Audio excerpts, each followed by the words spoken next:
Ողջույն։ Ապրիլի 23-ի երեկոյան, երբ Ադրբեջանը կրակում էր Խնածախ գյուղի ուղղությամբ, ՔՊԱ-ականներն ու իրենց լրատվամիջոցներն արդարացրին, թե բա Դաշնակցությունը վառեց Ադրբեջանի դրոշը, նրանք էլ ինչ անեին։ Էս մի ամիս է ադրբեջանա-թուրքական դրոշներ չեն վառել Հայաստանում, ավելին ասեմ, շատ լուրջ թրքասիրական քարոզ է Հայաստանի վարչապետի ու Ազգային ժողովի նախագահի մակարդակով, բայց արի ու տես, որ էլի կրակում են։ Փաշինյանը հայտարարեց, որ հանուն Ադրբեջանի պահանջների կատարման պատրաստ է փոխել սահմանադրությունը։ Ազգային ժողովի նախագահը հայկական երազանք հայտնեց Ադրբեջանում ապրելը, առևտուր անելը։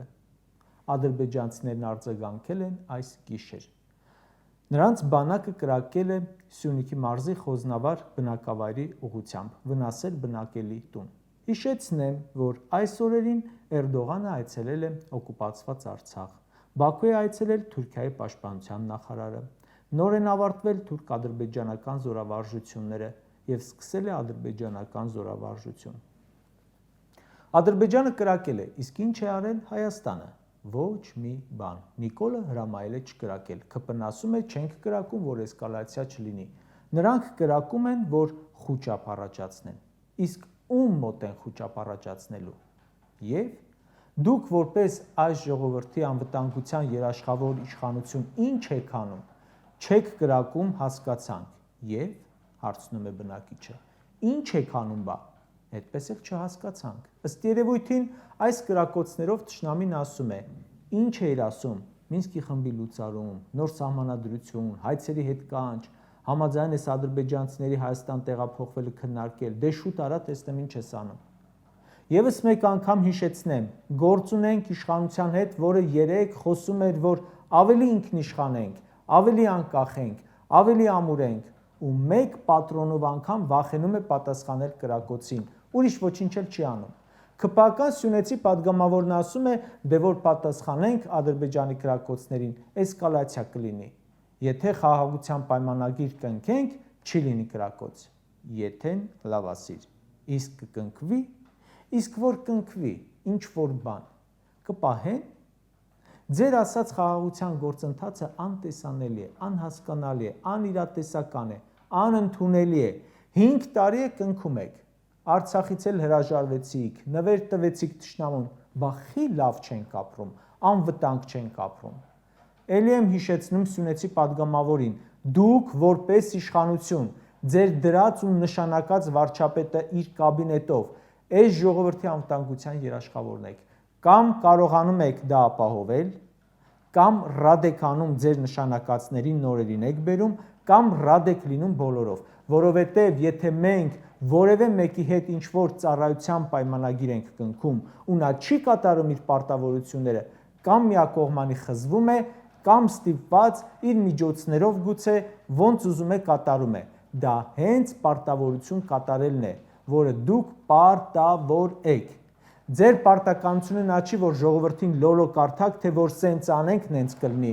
թող ձեր ծակ վերլուծաբանները դա բացատրեն։ Դուք աշխատավարձ եք ստանում ապահովելու համար, ոչ թե անալիզի։ Խոզնավարի բնակիչն ասում է, երբ այն կողմից լսում ենք կրակոցներ ու մեր կողմից ոչ մի ձայն չի լսվում, ես մտածում եմ, որ բանակ չունենք։ Չէ, ունենք բանակ, բայց սրանք սարքել են առևտրի տեղ, այդպիսի բիզնես պրոյեկտ են մտածել, որ փող գա։ Սրանց ամեն բանը վերաբերում է միայն փող քերելուն, ուրիշ ոչինչ։ Իսկ քաղաքացին անպաշտպան վիճակում է։ Այսօր վնասել են 94-ամյա միայնակ տատիկի տունը։ Վստահ եմ, այդ տատիկը այդ գյուղում է դեռևս, որովհետև դուրս գալու հնարավորություն չունի։ Նիկոլենց պահած անվտանգության պատճառով շուտով սահմանամերձ գյուղերում կմնան մենակ այդ կարգի մարդիկ, ովքեր հնարավորություն չունեն այլ տեղ գնալու։ ԱՄՆ պետքարտուղարի, Ռուսաստանի պաշտպանության նախարարի մակարդակով հայտարարել են, որ լարված իրավիճակ է Սյունիքի շուրջ։ Սրանք հանգիստ ինչ-որ բիզնեսմենների հետ ճաշկերույթներ են կազմակերպում ու էլի փող հավաքում, էլի փող, ուրիշ ոչինչի մասին չեն մտածում։ Ժորժ ջան, իրականությունն այն է, որ սրանք ընդունակ չեն խաղաղության գործընթաց առաջ տանել։ Սրանց պատճառով սահմանամերձ շրջաններում ապրելը էլ ավելի վտանգավոր է դարձել։ Սահմանամերձ համայնքներում հողերը մեծամասամբ չեն մշակում, վախենում են կրակոցից ու հանձնումներից։ Իրենց աչքի առաջ ունենք իրանցի օրինակը, որ աշնանցորենը ցանեցին, ամռանը չհասցրին քաղել, Նիկոլը վռаз հանձնեց դաշտերը։ Վերջերս տեսա գործարար աշխատաժողովի մասնակիցներին Նիկոլը տարել էր Կիրանցի պատի մոտ ու ցույց էր տալիս, թե ինչպիսին է իրական Հայաստանը, Ադրբեջանի հետ խաղաղ եւ այլն։ Այդ գործարարներից քանիսը խոստացան ներդրում անել այդ պատի գյուղում։ Ոչ մեկ, որովհետև դու խոսում ես խաղաղությունից ու ում հետ որ պետք է խաղաղություն հաստատես, ոչ թե կամուրջ ես կառուցում իրար կապող, այլ պատ իրար դիմաց։ Գործարարին դու անվտանգություն ցույց չես տալիս, դու բնակիչներին էլ անվտանգություն ցույց չես տալիս։ Սարսափելի տեմպերով գյուղերը դատարկվում են։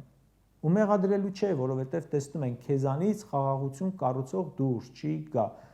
Տեսնում է, որ դու իր խնդիրների փոխարեն ուրիշ բաներով ես զբաղված։ Թշնամին կրակել է, սա կառավարության նիստում խոսում է նրա մասին, թե եկեղեցին Չուլանի են վերածում։ Նախ Չուլանը քո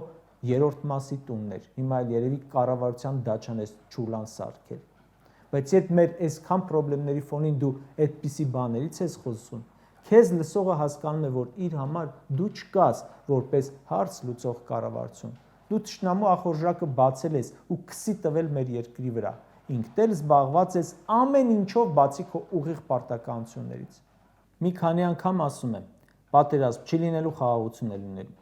ու լինում են կրակոցներ։ Դու էլ մարդկանց համոզում ես, որ խաղաղություն լինելու համար հələ լիքը բաներ պետք է անենք։ Սահմանադրությունից, գերբը փոխելուց սկսած մինչև մեր տները ադրբեջանցիներին հանձնելը։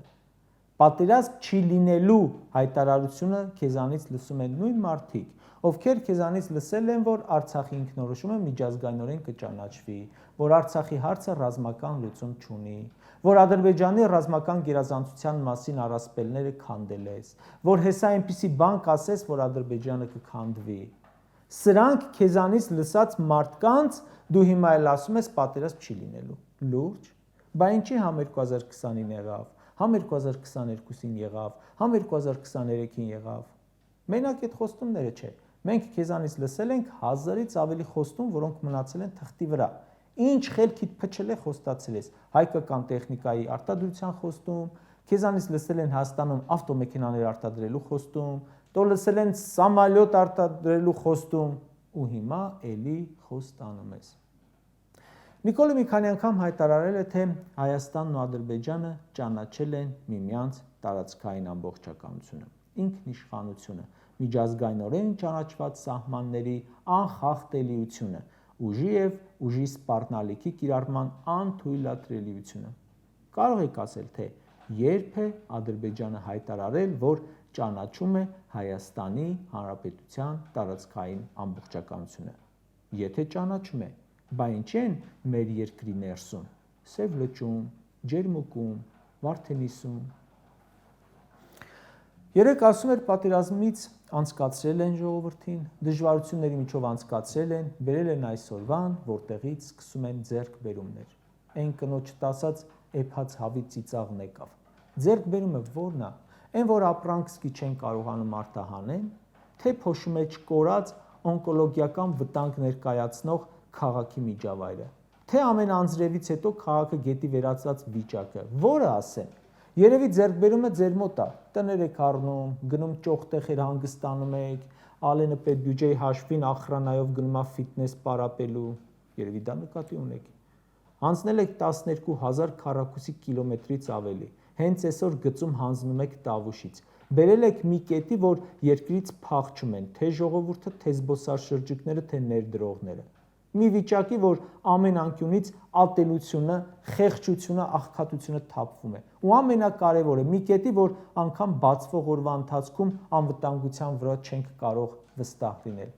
Ինքը այս իրողությունները չի ասում։ Ասում է բերել ենք հարևանների հետ հարաբերությունների կարգավորման օրակարգ։ Ու երբ կլինի, Նիկոլի օրոք, երբեք։ Ասում է բերել ենք խաղաղության համաձայնագրի տեքստի վերջնականացում։ Երբ կստորագրվի, ամենայն հավանականությամբ Նիկոլի օրոք, երբեք։ Ասում է բերել ենք խաղաղության խաչմերուկ նախագիծ։ Երբ կսկսի աշխատել, երբեք։ Դուք հպարտանում եք զրոյական հնարավորությամբ բաներով, ու այդ անիմաստ բանը հայտարարել են իրական Հայաստանի սոցիալ-հոգեբանական հեղափոխություն։ Ինչ ուզում եք հայտարարեք, ինչ օգուտ։ Այսպես կոչված հեղափոխությունից հետո մի հատ էլ հայտարարեցիք գյուղատնտեսական հեղափոխություն, ձախողեցիք։ Մի հատ էլ կադրային հեղափոխություն, ձախողեցիք։ Մի հատ տնտեսական հեղափոխություն, ձախողեցիք։ Հիմա էլ ինչ որ իրական Հայաստան։ Խոսում եք, թե երբեք ավելի ինքնիշխան չենք եղել, իսկ Ադրբեջանը պահանջում է Նախիջևանի հետ անխափան, առանց հսկման հաղորդակցություն մեր երկրի տարածքով ու ասում են Հայաստանը դիմադրում է, բայց ի վերջո կհամաձայնի։ Այս պահին Հայաստանի գլխին լուրջ սպառնալիք է կախված թե Ադրբեջանից, թե Թուրքիայից։ Փաշինյանը իբր չեզոքացնելու համար առաջարկում է Թուրքիային մոռանալ մեր պատմությունը։ Առաջարկում է անցյալը մոռանալ, սիմվոլները, առևտուր անել։ Ադրբեջանին առաջարկում է համատեղ երկաթուղի շահագործել, գազ տալ, խաղաղության խաչմերուկ եւ այլն։ Բայց ինքը անհետաքրքիր է նրանց համար որպես գործընկեր։ Նրանց հետաքրքրում է Հայաստանը որպես իրենց տարածք։ Այդ ուղղությամբ են աշխատում։ Կարողանում ես դրա դեմն առնել։ Փշի անելով, հանձնելով չես առնելու։ Հայաստանի գլխին սպառնալիքը չեզոքացնելու համար նախկինում ազատագրել են ու ուժեղացրել։ Դու հանձնել ես ու ել ավելի ես թուլացնում։ Ադրբեջանը պահանջներ է ներկայացնում, հետո դրա մասին հայտարարում ամեն տեղ, բոլոր միջազգային գործընկերների հետ հանդիպումների ժամանակ, ապա սկսում է ճնշումները Հայաստանի վրա, սպառնալիքները իրականացնել։ Սրանք էլ կատարում են պահանջները, թե չէ պատերազմ կլինի։ Հիմա էլ ասում են, եթե սահմանադրական դատարանը ճանաչի հակասահմանադրական այդ խաղաղության թուղթը, կլինի պատերազմ։ Կարճ ասած, ցանկացած պարագայում կլինի պատերազմ, եթե Հայաստանում շարունակի մնալ այս տվող խմբակը։ Այդ պատերազմը կարող է այսօր չլինել, բայց միայն նրա համար, քանի որ իրենց ինչ որ պատճառով հարմար չէ։ Պետք է լինի այնպիսի իշխանություն, որից այդ երկրները չեն կարող ստանալու ակնկալիք ունենալ։ Այդ ժամանակ իրոք կլինենք խաղաղ, ինքնիշխան, ամուր պետականությամբ։ Այդպիսի ժամանակներ եղել են ու վստահ եմ գալու են։